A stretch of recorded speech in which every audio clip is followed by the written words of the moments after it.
passage for young people, the OE is becoming more popular amongst older people. Many middle-aged New Zealanders beating the burnout by jumping on a jet plane. To break down the whys and hows, we're joined by author Jess. Stuart, good morning.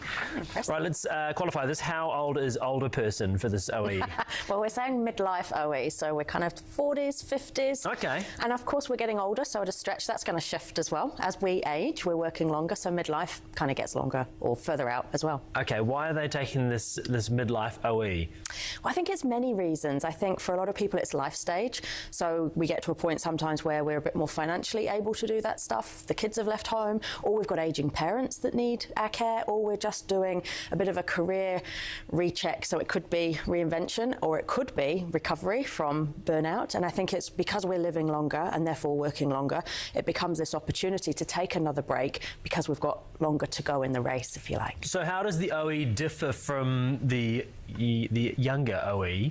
And by that I mean you're possibly going to have a little bit more money in the bank, so your experience is going to be quite different to what it used to be, right? Sort of backpacking around Asia, slumming it a little bit more through Spain, something like that. Yes, definitely different. So I did it at the traditional OE when I was young, and then I did a midlife OE a few years ago, and yeah, very different for all of those reasons. But I think also it's been used as an opportunity.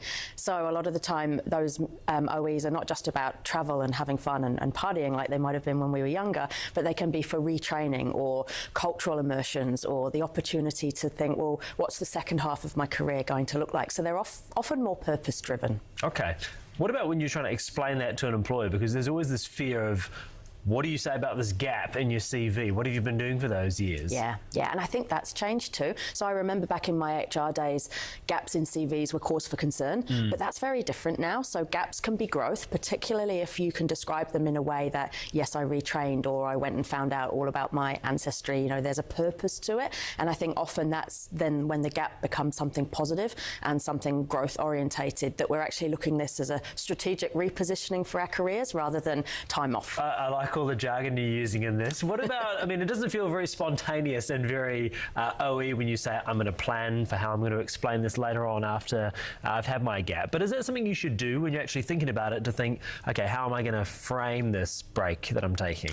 Yeah, and I don't think they are spontaneous like an OE in our younger days may have been, because we have to plan for things like the finances. How do we have a cushion?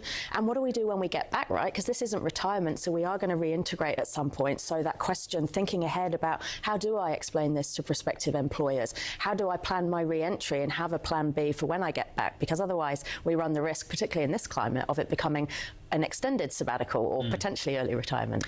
I suppose in that instance as well, do you see many people that are taking an OE later in life and then actually they don't go back to what they were doing before? They think, I actually have different values now and my purpose feels different. I want to just do a complete about turn. Yes, that often happens, and I think that's a result of that perspective that stepping back often gives us. So the opportunity to reinvent ourselves and to think more about, okay, when I do reintegrate, what do I want to do differently? All right, so what would be some of your top pieces of advice for people that are thinking, I really feel like a break, I'm burning out a little bit, I want to plan on maybe going and doing an OE?